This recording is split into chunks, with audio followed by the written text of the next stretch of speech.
3 days before Christmas, while the entire neighborhood in Knoxville was already glowing with lights, I stepped into my small apartment after a 16-hour shift at the geriatric care center. The smell of antiseptic from the hospital still clung to the thick winter coat I had just draped over the chair. Sitting by the door was my suitcase, and on top of it, the burgundy red sweater I had planned to wear to the family gathering. The hand-knit turtleneck one so soft my mother once borrowed and forgot to return. Nearby, a few gift boxes were neatly wrapped in pine-matted paper and tied with silver ribbons. I had picked out every item with care: an expensive paint set for Clay, my younger brother, a faux fur coat for Mom, an electric shaving kit for Dad, and several boxes of herbal tea for Grandma. No one had asked. No one had ever said thank you either. I had just set down the freshly baked apple cinnamon bread pudding on the table when the phone rang. The screen lit up with the name Clay. I picked up, still keeping my voice cheerful. "Hey, Clay, do you need me to bring anything else? Marshmallows for the hot cocoa?" His voice was hesitant, but oddly flat, as if he were reading from a script. Jasmine, you probably know already, but Haley's coming this year." Haley, Clay's new girlfriend, the one who had just opened a yoga studio in Nashville and believed in healing energy through crystals. I nodded, though no one could see. "Yeah, I know. That's great. I even got her a little something." Clay paused. "The thing is, Haley's pretty sensitive to, certain energies, the heavy kind. And you work in a hospital in geriatrics. You get it, right? It's kind of intense." I stood frozen in my tiny kitchen, my hand tightening around the phone. "What are you saying, Clay?" "We just think maybe you should sit this Christmas out, to keep things light, peaceful, nothing personal, okay?" "Nothing personal?" I heard a small laugh escape me, dry and distorted like the static of an old radio. "Got it," I replied, my voice hollow. Less than an hour later, my mother called. She always had a way of making awful things sound like lullabies. "Sweetheart, I heard what happened. I just think it'll be easier for everyone if you didn't come. Haley's a bit delicate, you understand?" I said nothing. She continued, her voice dropping as if what she was about to say made perfect sense. "Very eccentric. If you show up unexpectedly, we might not even open the door." I hung up without a word. No yelling, no crying. I simply stood there, staring at the quiet twinkle of lights on the tree in the corner, the only thing still trying to make this winter feel warm. I turned to the pile of gifts. Each item represented effort, hope, that maybe this year would be different. That if I just tried a little harder, they might finally see me. But all they saw was the so-called negative energy they decided to pin on me like a stain. I set the phone down on the table, opened my banking app, and started making changes. One by one, I canceled the loan payments I had been making for my parents, shut down the emergency roof repair fund for Grandma, and ended the monthly support I'd been quietly sending to Clay. I had maintained it all for the past 5 years, silently, as if it were some unspoken duty. I wasn't angry, not anymore. I was just tired of playing the invisible person who was always there when they needed something. They wanted a light, peaceful Christmas? Then I'd give them exactly that, by disappearing completely. I sat down on the old padded chair by the dining table, my cup of cinnamon tea still steaming gently.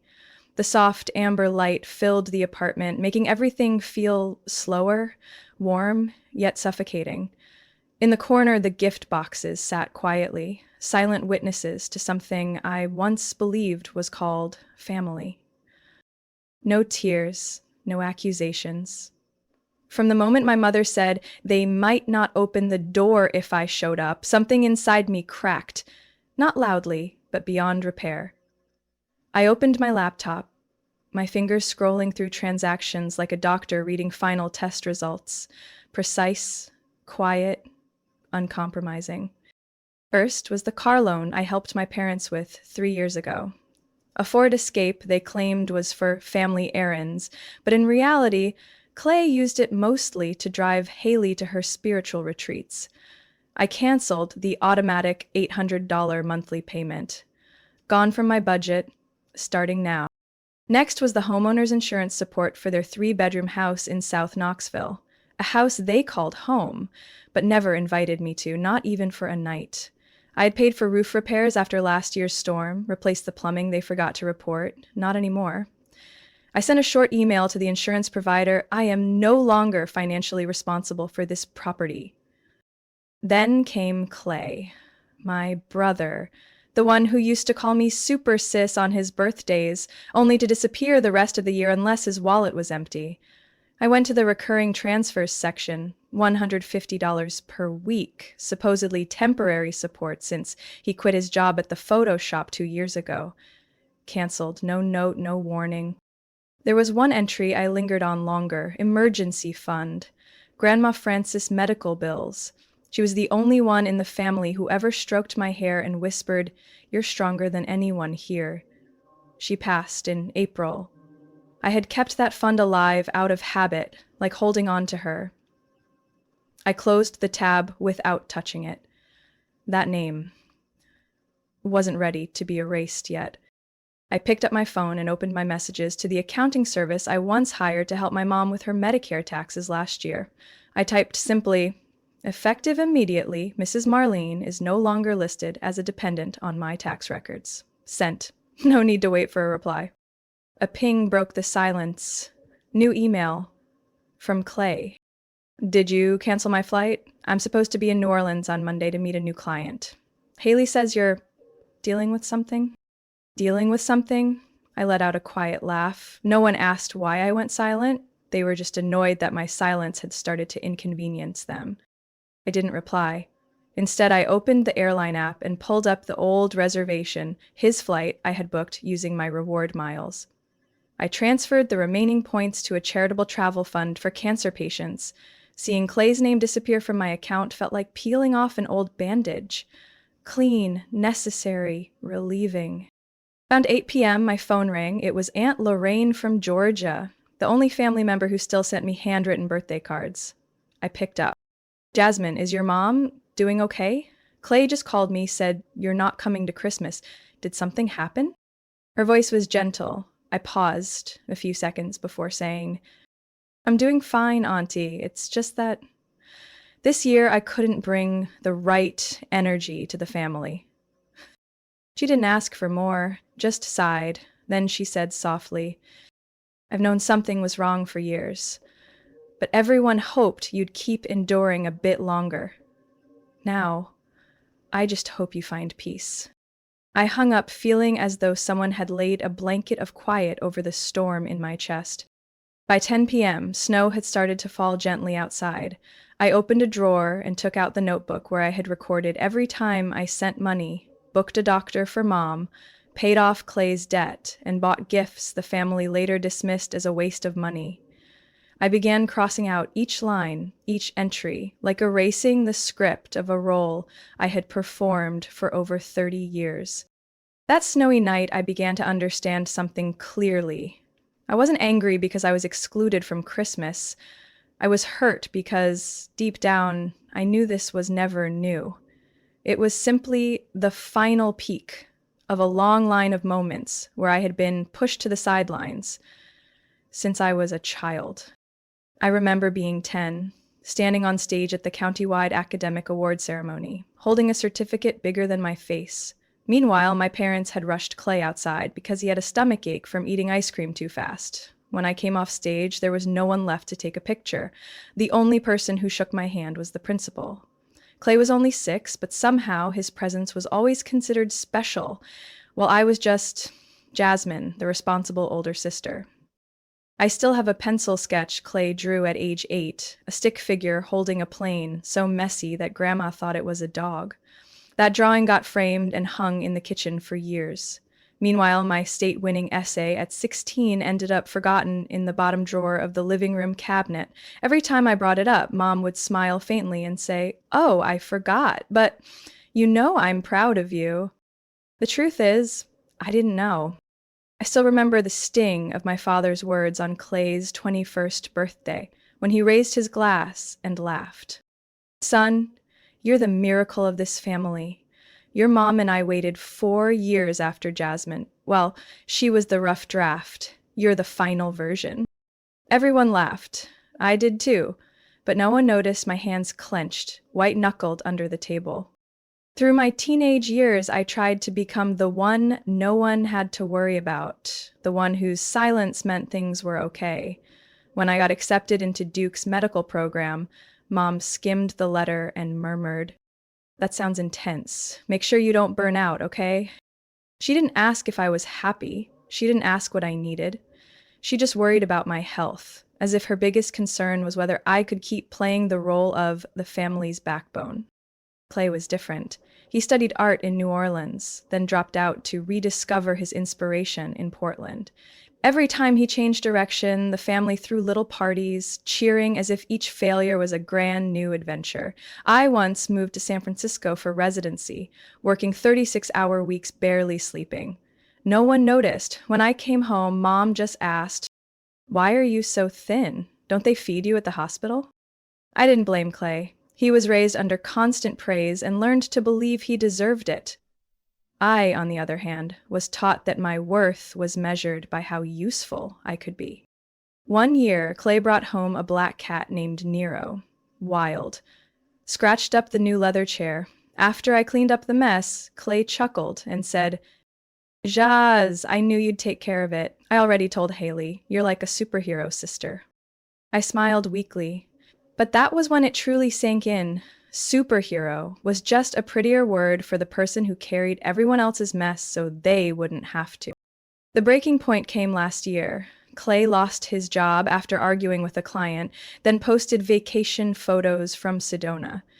Meanwhile, I was working back-to-back night shifts. My parents called me in tears, saying Clay was in crisis. I immediately wired $3,000. Less than a week later, I saw Clay check in at a luxury resort, captioning the post, "Healing yourself is the bravest thing you can do." I wanted to ask, and what do you call the person who pays for that bravery? But I didn't say it. I stayed silent again, continued being the scaffolding they always assumed would never collapse. Since my sophomore year in college, while my friends were struggling with rent and living off instant noodles, I had already started sending home $300 each month, not because anyone asked, but because I knew they never would. When Clay had a tooth infection from untreated cavities, Mom called me at 2 a.m. and simply said, "Your brother needs help." I immediately wired the money for the extraction, the fillings, and even signed him up for a dental plan that Clay canceled the following month because he forgot the password. But I kept going. After long night shifts at St. Mary's Hospital, I often stopped by the organic food store, picking out unsweetened almond milk for Mom, decaf tea for Dad, then drove over 6 hours back home just so they wouldn't have to worry about groceries. No one mentioned it. No one asked if I was tired. They just shrugged. "Oh, Jasmine's here," as if I were a self-driving delivery van. At one time, after a spring storm lightly collapsed part of the roof, Mom called me in tears because the insurance wouldn't cover the repair. I was standing in the ICU hallway, having just watched an 82-year-old man pass, with machines beeping faintly in the background. Still, I pulled out my wallet, called the roofer, and paid the deposit. When I came home, Mom simply said, "The repair's okay, but they got the tile color wrong." Not a single thank you. I used to think that gratitude was expressed through peace of mind, through no longer having to worry. But I was wrong. In my family, peace of mind was assumed, like the porch light turning on every night, and no one wondering who pays the power bill. Clay once called me the mobile bank at a party with friends. He said it jokingly, but I saw the look in Haley's eyes, amused, almost mocking. She turned to me and laughed. "Oh, so Jasmine probably has a custom app just for the family?" I laughed it off, but that night, back in my apartment, I opened my phone and looked at the list of automatic transfers. And I felt a sharp, hollow ache. Not because of the money, but because I realized no one saw me as a person with limits. Just a resource. Steady, endless, replaceable. One evening early last year, Clay called me. No hello, no small talk. "Elementary campus, can you spot me 2,000? Haley wants to launch an online meditation course. We're almost there. I had just come off a shift. My legs ached, my eyes dry after 20 straight hours without sleep. I asked, "How many times have you asked me for money in the past 6 months, Clay?" Silence on the other end, and then a chuckle. "You don't have to get upset. I thought you understood." Understand what? That my kindness was renewable energy? That thank you had become too expensive? I still sent the money that night, but I started keeping track in a small blue notebook. Date, amount, reason, response, if any. The pages began to fill.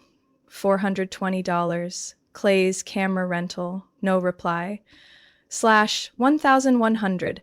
Mom said it was for new glasses, but went on a trip to Savannah 2 weeks later. I didn't write to collect debt. I wrote to remind myself this wasn't a family without money. It was a family used to surviving on someone else's quiet sacrifice. I had sat for hours at the bedside of patients with no visitors, holding their hands as they whispered apologies to children who never showed up. I knew that feeling, the feeling of living to give, only to die, with no one remembering your name. And in a perfectly ordinary moment, late at night, while writing prescriptions for an Alzheimer's patient, I realized if I died tomorrow, would my family even feel the loss? Or simply look for a new Jasmine to fill the gap? No one asked what I needed, no one ever had. My whole life had been a reflex. Reach out, catch others before they fall, stand back up, keep going. No request, no return. But the strange part was, that very silence made them believe I didn't need acknowledgement, that I was the one who could handle it. I didn't send any Christmas cards, no social media updates, not a single casual message to anyone. The tree in my tiny apartment still stood, lights unplugged, the gifts untouched in the corner. Silent witnesses to a holiday that no longer included me. On December 25th, I woke up at 8 a.m. No calls, not a single ringtone, no buzzing from the group chat like in years past. Outside my window, Knoxville was covered in a light layer of snow, so quiet I could hear the soft crunch of distant tires slicing through it. I brewed some tea, played my wordless jazz playlist, and for the first time in years, I didn't feel like I needed to rush anywhere. It wasn't until around 3 p.m. that the silence broke, not with laughter, but with my phone lighting up non-stop. The first message came from Lisa, my cousin, in Oregon, who once called me an angel in scrubs after I helped her find a cardiologist for her husband. Her message simply, "You've put the whole family in an awkward position, Jasmine. Why disappear like this now?" I stared at the screen, tea still in hand.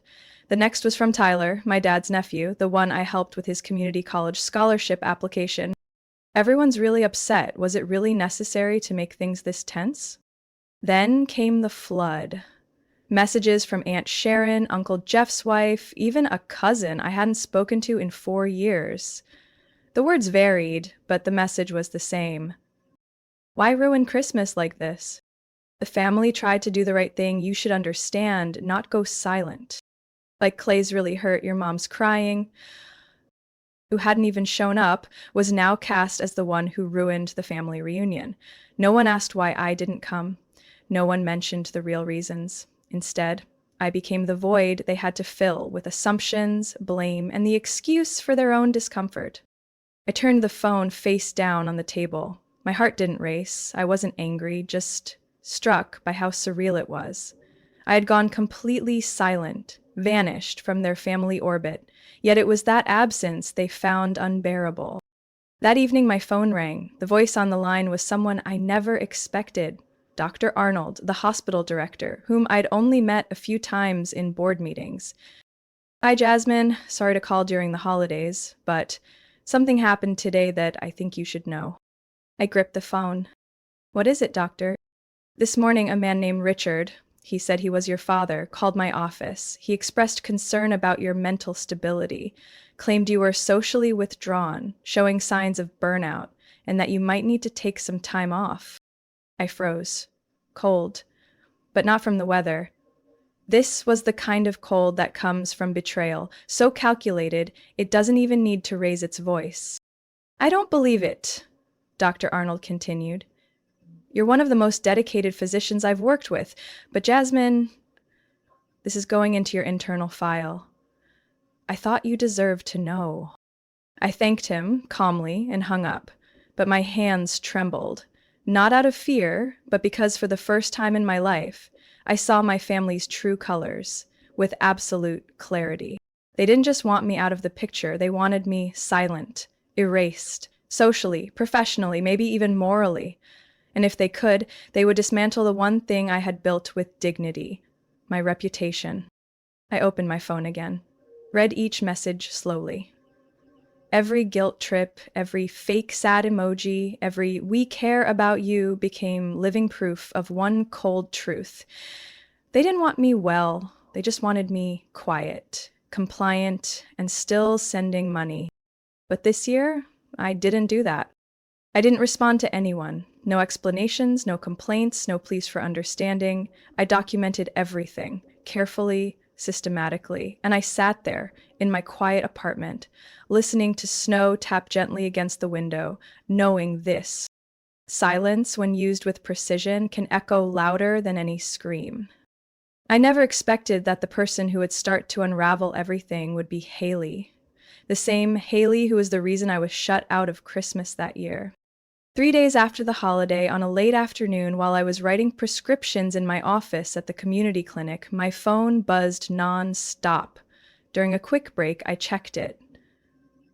A message from Becca, a former classmate, now a nurse at an elder care facility on the east side of the city. Jasmine, have you seen Haley's post? It's going viral. Are you okay? I frowned and opened Instagram. Haley, Clay's girlfriend, the spiritual yoga girl who once cringed at the mention of hospital energy, had posted a long caption, over 200 words, with a photo of an old picture cut from a dusty silver wood frame. I recognized the photo instantly. It was me, about 28 years old, in a white coat, bowing my head beside an elderly woman lying in a hospital bed. Her eyes were closed, but her hand clutched mine. The room was ICU-B, where I had worked for 2 years. That woman was Martha Simmons, a patient I cared for during the final 3 weeks of her life after her family chose to withdraw treatment. I was the only one there when she passed. I was also the one who personally mailed her unfinished knitted scarves to her granddaughter in Minnesota, a girl I had never met until now. Haley wrote, "I still can't believe this. This photo was sitting on Clay's shelf, old, unmarked. I recognized her. Jasmine Hart, the doctor who sat beside my grandmother when none of us were around. The one who not only saved her from a respiratory crisis, but also read old poetry to her every night. I used to think she was cold, distant. Clay's family told me Jasmine was too intense, brought hospital vibes into the home. I believed them. But today, seeing this photo, I realize I was wrong." She ended the post with one powerful line. "It wasn't Jasmine who made this past Christmas uncomfortable, it was the way we treated her." And below were hundreds of comments. Half came from healthcare workers expressing admiration. The other half, from artists and friends of Clay, were confused, even outraged. "What's going on? Clay said his sister abandoned the family. Can't believe someone like Jasmine was treated that way. Haley, thank you for speaking up. That's real courage." I sat frozen in my chair, not out of shock, but surprise. I had never expected anyone to actually see me, and yet the clearest view came from someone I once thought embodied shallowness and surface-level living. That night I got a call from Dr. Liu, a close colleague from my old hospital. There was a last-minute hesitation. "Yes, did something happen with Clay?" "He just had a New York exhibit canceled. One of the major sponsors pulled out because his girlfriend's post stirred up too much controversy." I stayed silent. He continued, "I'm not saying you should feel happy, but maybe it's finally time they face consequences for how they treated you." I didn't feel happy, but I did feel lighter, as if after years of carrying the weight of being the family's strong daughter, someone had finally wiped away the dust that had long buried my name. The next morning, I received an email from a stranger, signed Amelia Simmons. I'm Haley's aunt, her mother's younger sister. She told us what happened with our grandmother and your part in it. I just want to say, we haven't forgotten. We may not have had the chance to thank you then, but today I want you to know you made a difference. And sometimes the quiet ones deserve the most recognition. I printed that letter and tucked it into my notebook, not to brag, but to remind myself some of what I've done isn't invisible, even if my own family chose to treat it like background noise. The painful ending to that Christmas didn't come from a screaming match, it came from disillusionment, when outsiders saw who I truly was, while my own family kept trying to hide the truth behind sugar-coated smiles. And maybe, just maybe, that was the harshest slap they could ever receive. I knew they wouldn't stay quiet for long, but I didn't expect them to react this fast and this cruelly. Less than 48 hours after Haley's post spread across social media, I got a call from HR at North Haven Hospital, where I currently work part-time, after stepping away from the main ICU. Rebecca, the manager, sounded hesitant. Jasmine, I need to confirm something. We just received an anonymous letter claiming you're showing signs of psychological instability. They say you've been socially withdrawn, possibly experiencing depression and unfit to work in a healthcare environment. I didn't say anything for 3 seconds, but in my head, I already knew exactly where that letter came from. I took a deep breath and kept my voice steady. Rebecca, I've followed every protocol, never missed a shift, and none of my patients have ever complained. I ask that HR treat these false allegations for what they are, a personal smear campaign.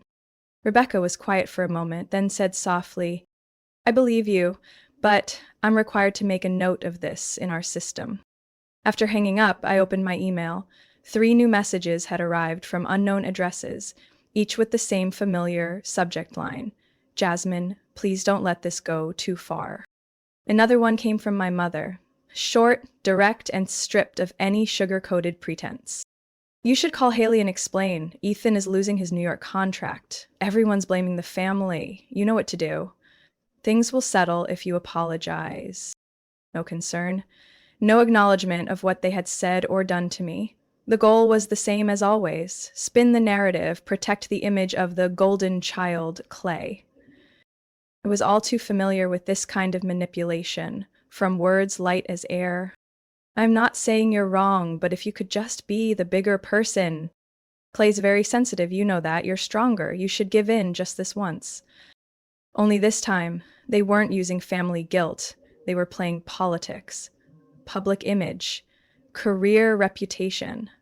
They no longer leaned on emotional arguments. They weaponized my professional integrity to turn the pressure back on me. Did they think I would break? That I'd bow my head and apologize like I always had before? No. This time, I chose differently. I sent an email to HR at the hospital, attaching my complete work history, thank you letters from patients, and my 12-month internal performance reviews, all marked excellent.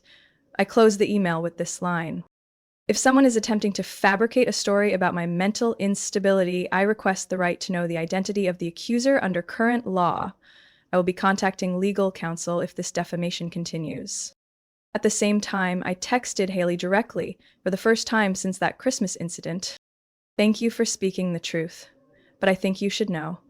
Clay's family is trying to blame you for everything that's happened. If they try to reach out, record everything. Less than 5 minutes later, Haley called. Her voice was shaky. Jasmine, I didn't know they'd take it this far. I thought they just wanted to keep things quiet. No, I said. They just wanted it to look quiet.